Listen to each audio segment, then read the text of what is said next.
Cà phê nó cũng cho cà phê nữa thì trong nên nó nè không biết bỏ thì nó sẽ nè còn đây nữa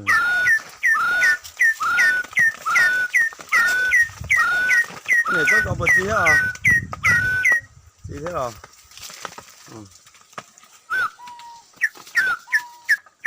thì trong nó trọng phần gì nó sai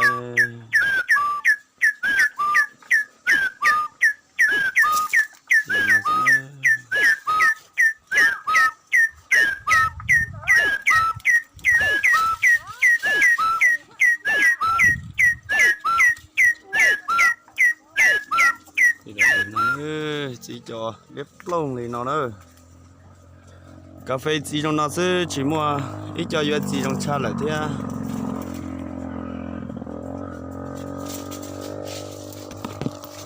học ca nào này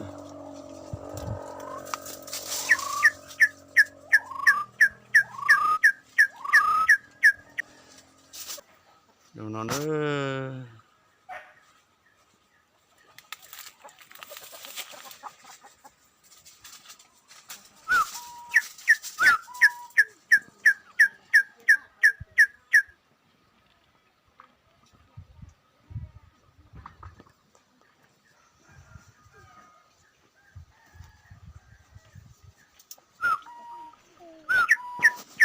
cà phê chỉ trong thực tiễn ơi cái chỗ lọt tẻ à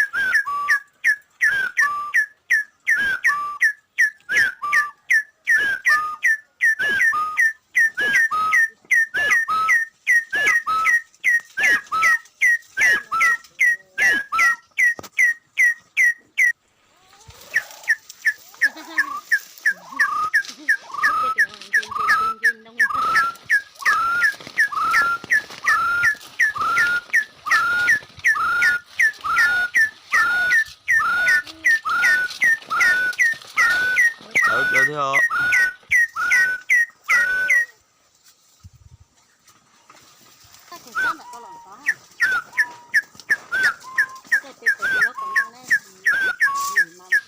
nè tay ở đây tôi đây cà phê đã nó đã có tên nó đây nó bực khứ à khứ hành ơi tôi không có tên nào mà khứ nhà thực tiền ơi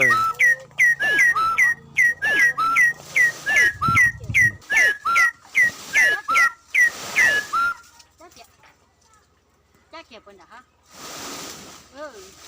Chắc làm gì á?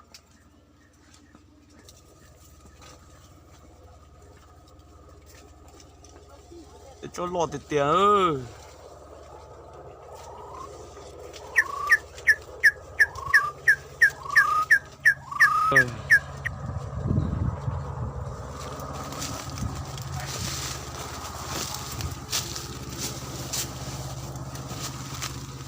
đó sẽ quay nó đây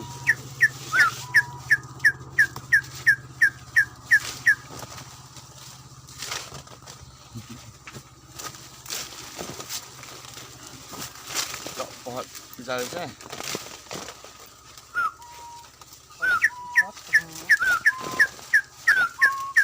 chơi theo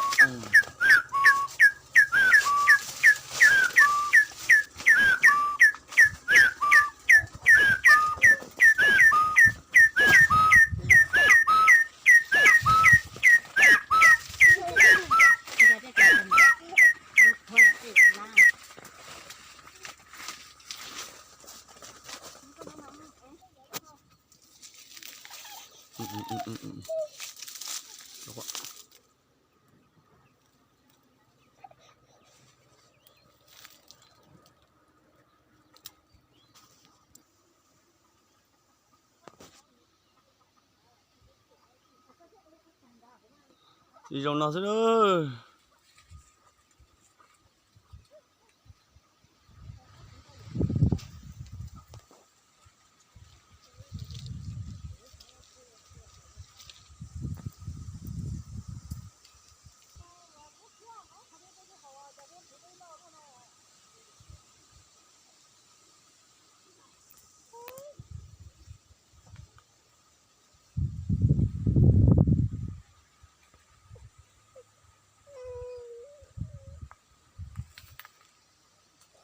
Các cụ ơi,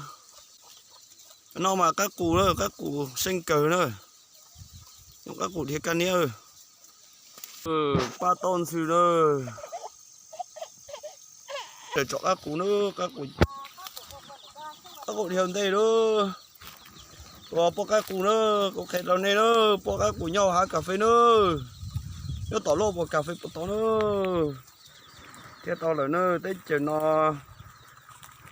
cho các cụ mà sinh cờ nữa. Ô các cụ thiệt to rồi, thiệt can nhớ to nữa, to lốp bộ cà phê ơi. Kì nè,